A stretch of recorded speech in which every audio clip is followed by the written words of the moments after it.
mawala at tuloy-tuloy. Amen? Number 1, the firewood of intimacy. Pagsabi mo sa kanila mo, firewood of intimacy. Firewood of intimacy. So what is intimacy? You know what? Intimacy. In a relationship, mahalaga po intimacy. Why? Because if there is no intimacy, your relationship will not work. Amen? Lalo na pag long distance, di ko mag-work yan. Amen? So in much the same way, our relationship with God, kailangan po merong intimacy. Hello? Kaya po tayo na-burn out, kaya po tayo na-stress, dahil wala po tayong intimacy sa Panginoon. Amen? Yeah. How's your devotional life? How's your prayer life? How's your mornings? Or how's your meditation ng Bible? Kamusta po, kapatid? Better ba? Or you are drying up? So, ano po sa amin po? Siyempre, hindi niyo po nakita rito, nandun po ako sa Luzon, nag-pitch po ako doon. So, meron pong instances, I want to be honest with you, meron pong instances talaga na parang, parang nawawala yung fire sa akin. Amen? But, mahalaga pong ministry to sustain the fire. Amen? I want to be honest. Meron po talaga pagkakataon na gano'n. Pero dapat, anong respond mo pag dumating yung oras na yun na nilamig ka? At alam ko po, lahat po ng Kristiyano, dumarating po talaga yung point na nangihina ka. Amen? Kaya po dyan papasok, if you're rooted with the Word of God. Amen? So number 1, the firewood of intimacy. Sabay-sabay po tayo. Firewood of intimacy. Firewood of intimacy. If you want to sustain your fire, be intimate with Jesus. Pakisabi po sa katabi mo, be intimate with Jesus. Be intimate with Jesus. So prayer, pag-pray po tayo. Alam niyo ba, naalala kayo, okay lang na, sila pastor na lang mag-pray. Sila sa leader ko na lang mag-pray. Huwag na lang ako. Huwag na lang ako. Kayo na lang kasi full-time naman kayo. Total, leader naman kayo. So hindi po. And that reminds me of isa pong napakinggan kong kanta. I think ito po yung batang kanta po ito eh. Sabi po rito, sabay po kayo kung alam niyo. Sabi ko ito, it's me, oh Lord, standing in the need of prayer. It's me, sabay-sabay tayo. It's me, oh Lord, standing in the need of prayer. Isa pa, it's me, oh Lord, standing in the need of prayer. It's me, oh Lord, standing in the need of prayer. Oh, not the leader, not the pastors, but it's me, oh Lord, standing in the need of prayer. Not the church choir, not the leader, but it's me, oh Lord, standing in the need of prayer. So meaning, it's me. Pagsabi sa katabi mo, it's me. It's me. Na kailangan ko mag-i-intimate kay Lord. Not sila pastor, but it's me, oh Lord. Amen. You know, it's us. Gusto po ng Panginoon, you know what? Jesus Christ misses you. Misses the light ng Panginoon. Okay, alam niyo po, sa ating pong pananalangin, it builds intimacy. Amen. Ito po yung communication sa Panginoon. Kapag dumating po yung pagkakataon, and you have the relationship with God, ito, kinig po tayo rito. Pag dumating po yung pagkakataon na yun, alam niyo po, may mga tempting situation, at you have the personal relationship with God, with Jesus. Alam niyo po, gagawin mo, Lord, may tukso. Titingin ka sa taas. Sabi ka ni Raisa, look up, shake, diba? So kailangan, look up, in your relationship with God. Because you praise to the Lord. Amen? Amen. Look up. Sobra. Diba ba? Cha-cha. So kailangan po, look up lang. May meaning po yun look up. Diba, pag sa sitwasyon na nag-iisa ka, you feel you are alone, look up. And Jesus is there. God is there. Then pray. Shake. So let's see this story in Luke 10:38 verse 41.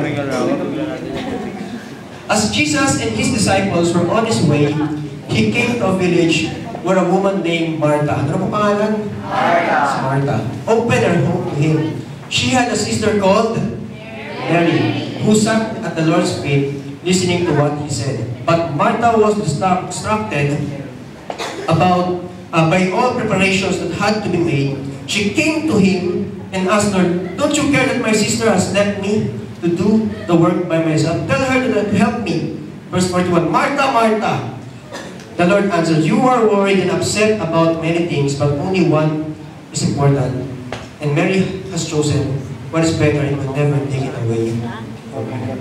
So by the way, gusto kong batiin ng aking ever supportive na tatay na sa likod. Palabang mo na. Ito ang aking tumba.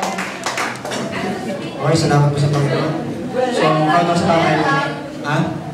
So, sabihin na natin, 1, 2, 3, go! Welcome to the shake, shake, shake!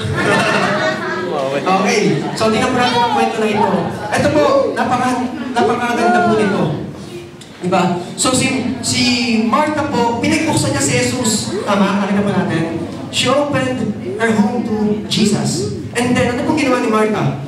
Iniwan niya. Hello? Iniwan niya si Jesus. Parang ganito, di ba sa atin bilang mga Pilipino, pag tayo merong bisita, ano pong ginagawa po natin? Di ba? Kahit wala na kayong pambili ng pagkain, yung pera nyo na lang is for 1 week, ibibigay nyo po sa bisita nyo para mapakain na sila. Because that is one of our traits to be hospitable. Amen? Hospitality. Tama? Pero tingnan po natin ito, knowing the context of the Jews, sila Martha, di ba, iniwan po niya si Jesus.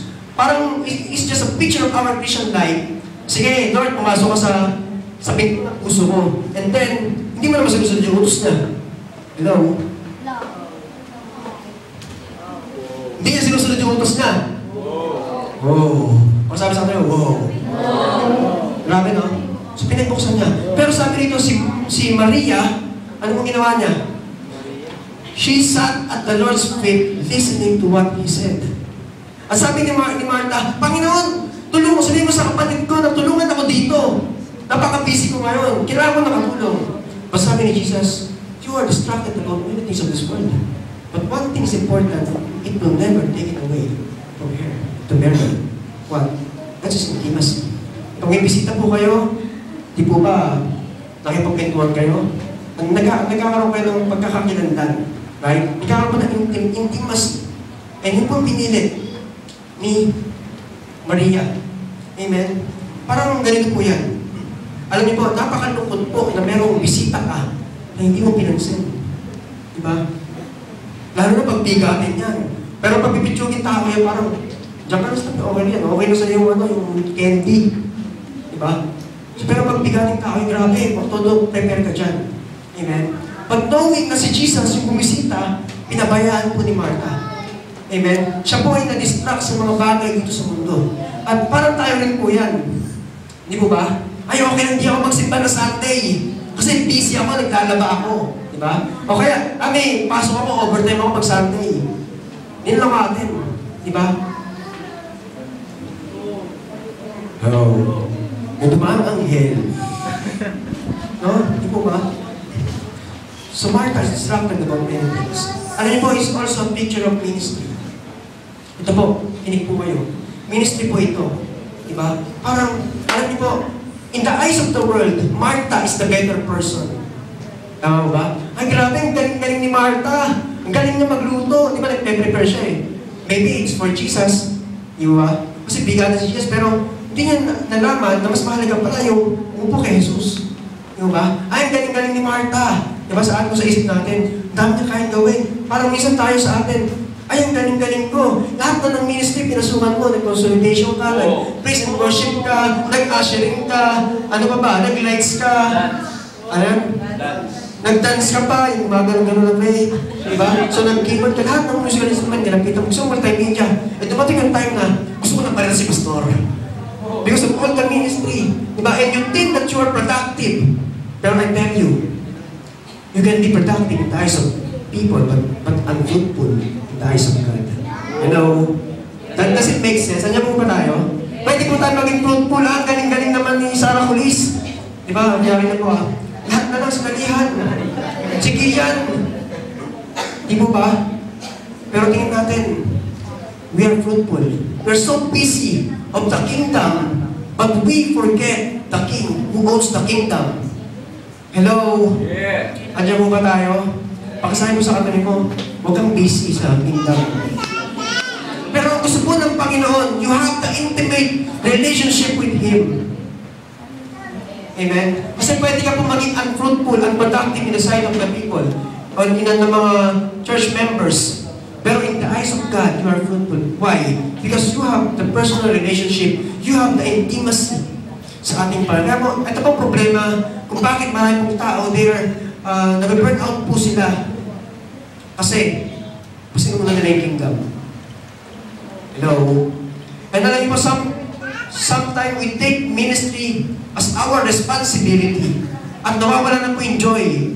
Amen? Sabi po sa Bible, the joy of the Lord is my strength. Paano ka magkakaroon ng joy ng Panginoon kung ikaw ay hindi ka lumalapit and you don't have the intimate relationship doon sa nagbibigay ng joy? Hello? Wow! Pag sabi sa akin mo, ano? The joy of the Lord is our strength. Kailangan po. Alam niyo po, it is so sad for us. So dito sa mga leaders po rito, na if we take ministry as our top priority rather than our relationship with God.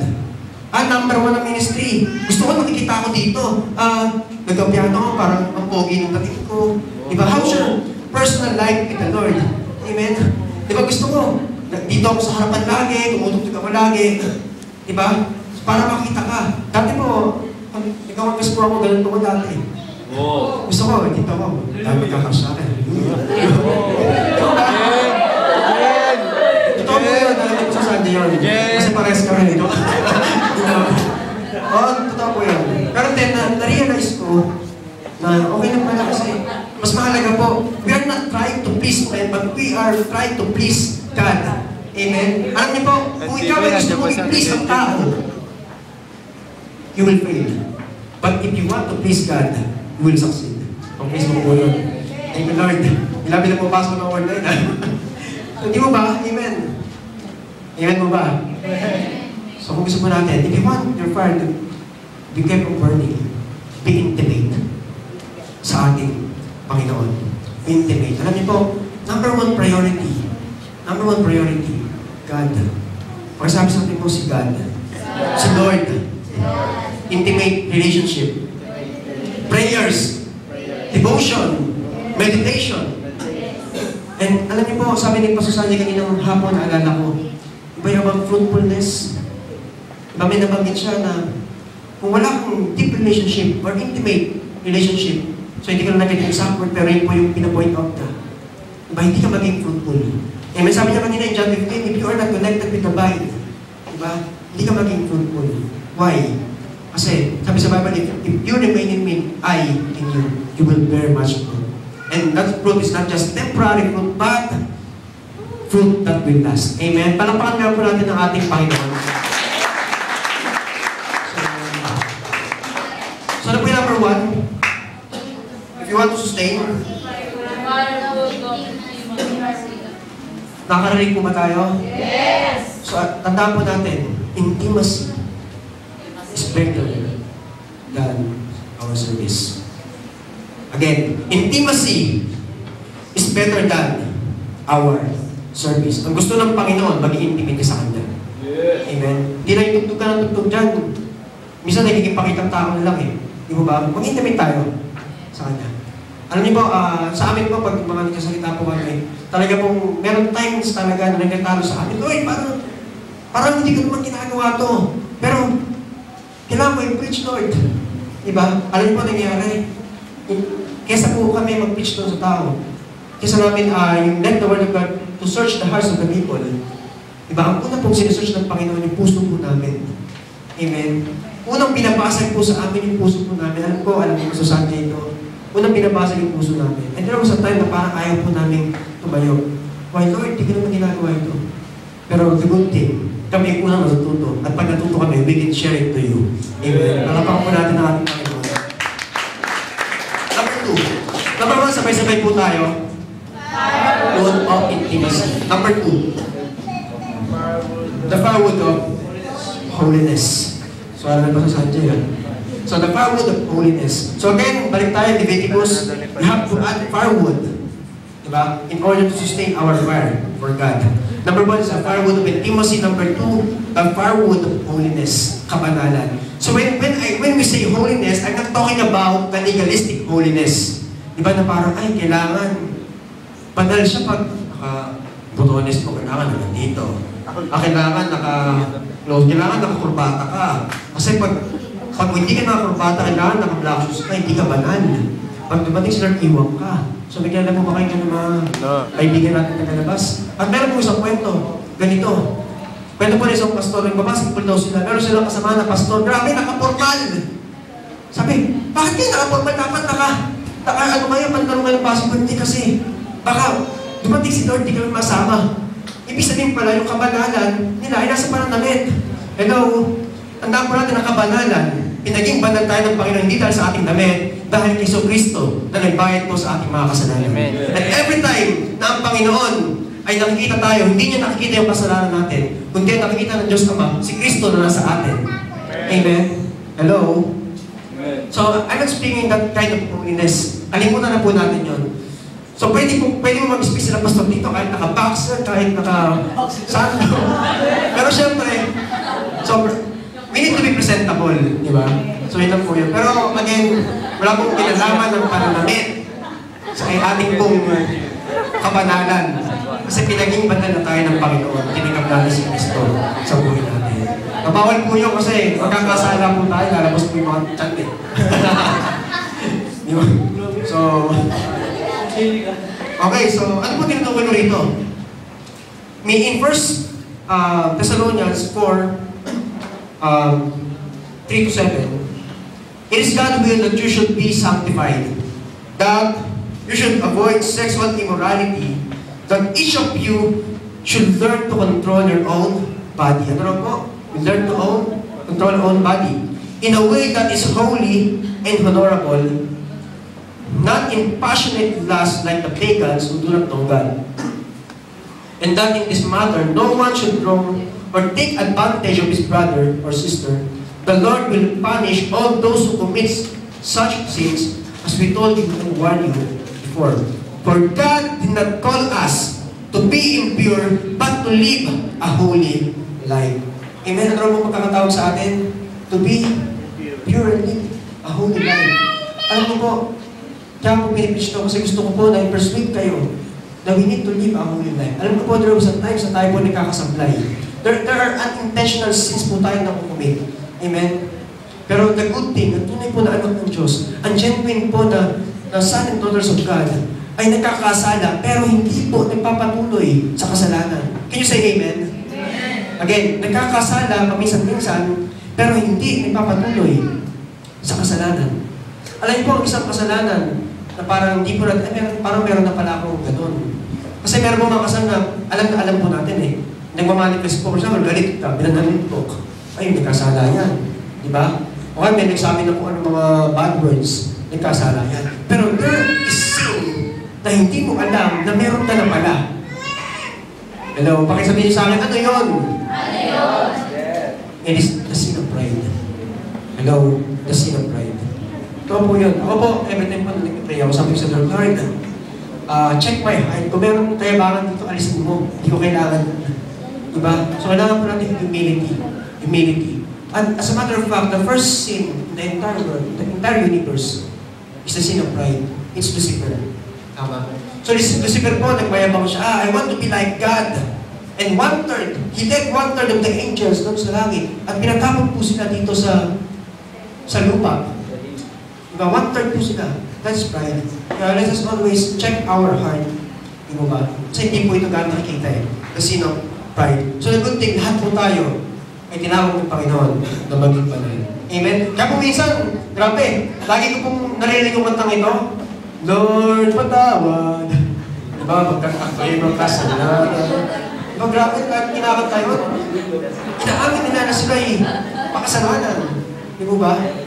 Kailangan po, the good thing, our fire must be kept on burning. That's why we have to live in holiness and righteousness. Because we are created in the image of God. And that image, hindi po yung kamukha kundi the image of holiness and righteousness. Pagkasabi mo sa katay mo, holiness and righteousness. Holiness and righteousness.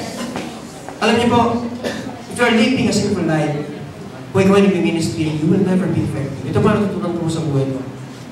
Kung ikaw, you have a hidden sin, you will never be effective in the ministry, in your life. Even sa pagsasalita mo, hindi ka maging effective, I tell you. Why? Because sin short-circuit the presence of God in in our life. Kung ikaw nga, meron ka mga tinatago-tago dyan, sa ilalim na yung kama, itong mga VHS, grabe mo, VHS na gumawa. Di mo ba? Metamax. Alam mo na hindi, nakakalabas sa parang, meron kang mga files na mga movies. Alam mo, that's bad. Alam nyo, I tell you, gusto ko po pag labas mo dito, lahat po yan, tatapon nyo.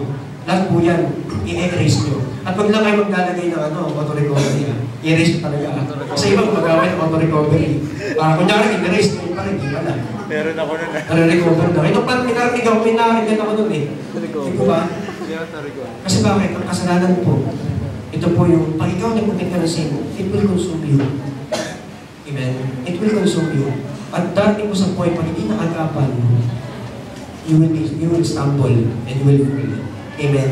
Kaya po dito, if you want to sustain the fire, gusto mo na lumalim ka sa Panginoon, gusto mo may apoy mo, lalong lumakas sa Panginoon. You have to fan the flame.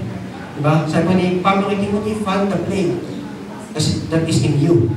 Diba? Fan the flame in holiness at the firewood of holiness. Amen? Hello? Stop. So, tigilan po natin mga kasalanan. Tigilan po natin. Tigilan po natin. Kasi hindi po talaga na maging effective.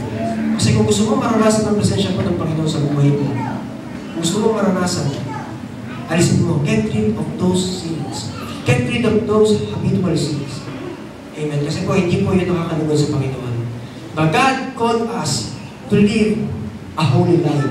To live a holy life. So, ibig sabihin, oh yes, pinabanal tayo ng Panginoon, babalasin po natin. Pinabanal tayo ng Panginoon. Holy life is this na we live actually in the life of holiness. Ibig sabihin, nakikita sa buhay mo na mayroong pagbabago. Again, ang kaligtasan po natin ay hindi po perfection. Kasi bakit? Kung ang kaligtasan po natin is based on our performance, wala pong maliligtas sa langit.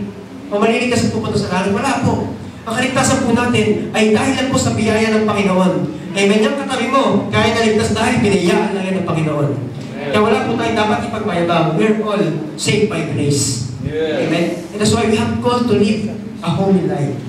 Sa buhay po na merong kabanalan at meron pong katuwiran. Namumuhay po tayo sa katuwiran. Ito po, alam niyo po ito pong sermon na ito. Ayoko maging isang sermon lang. And then, paglabas nyo rito, okay na. Okay, back to normal. Ito ko niya po, dito ako sa labas.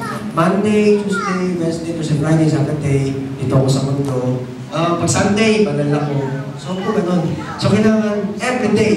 Kaya po sabi sa kanta, binabago mo ako araw-araw. Amen? So ang requirement po ni God sa atin is not perfection, but progression. Kailangan po nagpa-progress po tayo. Amen? So let us live in holiness. So dito, meron po isang story dito. Ito, napakaganda po ng story ito. In Joshua 6:2. Tingnan po natin ito. So, basahin 6:2 po muna, wala po dyan. So then the Lord said to Joshua, "See, I have delivered Jericho into your hands, along with its king and its fighting men." Alam po natin na in Joshua, dito po yung in-appoint po ni God si Joshua para po maging kapalit ni Moses. Pamilyar po tayo sa kwento na yun. At kilala po natin si Moses, di ba? Alam niyo po, doon po siya sabi, meditate 8 day and night. So, sinabi niya kay Joshua, ilang beses sinabi kay Joshua, be courageous. Be courageous, take courage. Di ba? I will be with you. Di ba? Yan po pa ako niya kay Joshua. At alam niyo po ba, yung first miracle po, I think it's the first miracle na ginawa ng God kay Joshua, kung si Moses po, ay ginawa ng Panginoon ng himala, nung hatiin niya yung dagat, yung Red Sea. Diba? Ganun may ginawa rin po siya ganun kay Joshua. Ano po? Pinatuyo po niya, hinatirin po niya yung Jordan River at natuyo po yung gitna. And then, nakatawid po yung mga Israelita. Yun po yung ginawa ng Diyos. So, ibig sabihin, hindi namimili ng taong Diyos. Hindi ng Moses ng Joshua. At alam po natin, nung pinatong ni Moses yung kamay niya kay Joshua, nagkaroon po ng impartation. At Joshua grew in knowledge and wisdom. Amen? Kaya po ganun kahalaga yung pag-pray. Diba? Napag-aaralan mo na sa SOM1, diba? Nung laying yan of hands. So, ganun po kahalaga. So, sa may mga restaurants na dito, palakpak nga. Natuto ba kayo? So, graduation na natin sa Sunday, no? So, praise God. So, and then, so in the story, the first city, ang unang syudad na i-conquer nila Joshua is the city of Jericho. So alam po natin yung Jericho, di ba? So yung Jericho po ay isa pong syudad doon in the Canaan. And then, nagpadala po si Joshua ng dalawang espiya at si Rahab po, yung prostitute, yung pinatuloy yung mga espiya. Kaya po nung time po na sisirain na yung Jericho, sabi po ng Panginoon, spare Rahab and yung kanyang buong pamilya. Amen? So sa madaling salita, to cut the long story short, anong nangyari po ay natalo po nila yung Jericho. Di ba meron pong specific instruction si God sa kanila. Di ba? Na huwag kayong kukuha ng kahit ano.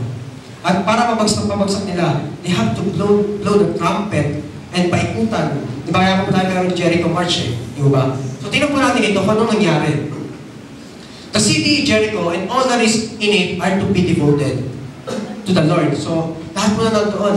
Only Rahab, the prostitute, and all who are with her in her house shall be spared. Because she hid the spies we sent. Pero tingnan po natin, meron pong specific instruction si God doon sa mga Israelita, kina Joshua.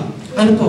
But keep away from devoted things. Okay, you will sustain the revival, nakatabi kay John River, tinala nila ng Jericho, pero may utos, huwag kayong kukuha ng kahit anong bagay doon. Devoted things. So that you will not bring about your own destruction by taking any of them. Sabi po dito, otherwise you will make the camp of Israel liable to destruction and bring trouble on it. All the silver and gold and the articles of bronze and iron are sacred to the Lord and must go into the treasury. So meron kuman si God, huwag kayong kukuha sa anumang bagay doon, ang devoted things. So, tingnan po natin, ano po ba itong devoted things na ito? Let's do some word study. So, alam mo, kilala niyo ako dito eh, sa ganito. So, let's do some word study. So, paboran mo. So, devoted things, ito pong things na ito is came from the Hebrew word, translated with sharam and sharem. So, sharem.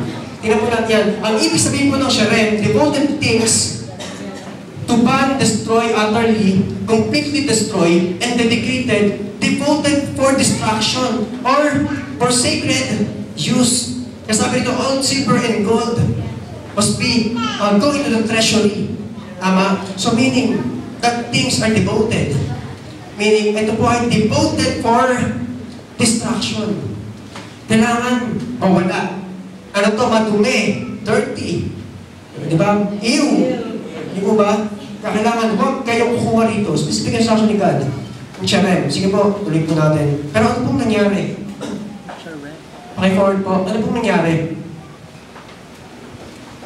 This is the fall of Jericho. Nakita po natin. Alam niyo po ba in the study, ang Jericho po ay hindi po talagang gumuho kasi kung gumuho yan, napakataas po niyan, mababagsakan po yung mga Israelita. Tama? Ang sabi po sa study, ng Jericho ay gumuho pababa at nag-level siya doon sa ground. So meaning, walang nasaktan, walang namatay ng mga Israelita. Ang galing, no? So naninigan, no? So ganun po yun. Kasi bakit? Gusto niya iligtas lahat ng mga tao.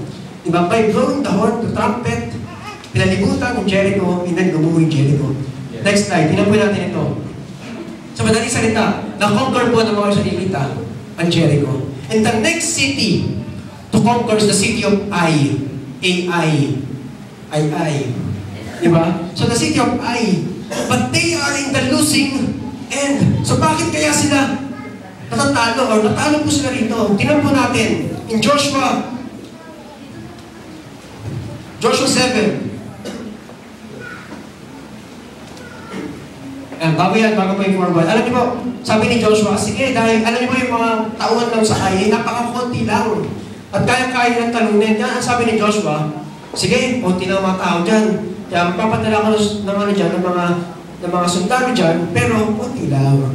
Joshua, diba nagpadala siya ng 3,000 men. Pero ano po nangyari? Sila po ay natalo. So bakit po kaya sila natalo? Samantalang ang Jericho, napakalaking syudad, pero tinalo nila. Pero bakit ang Ai, overconfident na po si Joshua, kaya-kaya ng talong to, pipitsugin lang to. Sisiw. Diba? Parang Pacquiao Rios, sabi ni Pacquiao, kaya-kaya talong sa Rios. Diba? So ganun po sinabi ni Joshua. Pero ano po nangyari? Natalo po sila sa Ai. Why? Tingnan po natin ito. Joshua 7 verse 1. But Israelites were unfaithful in regard to devoted names.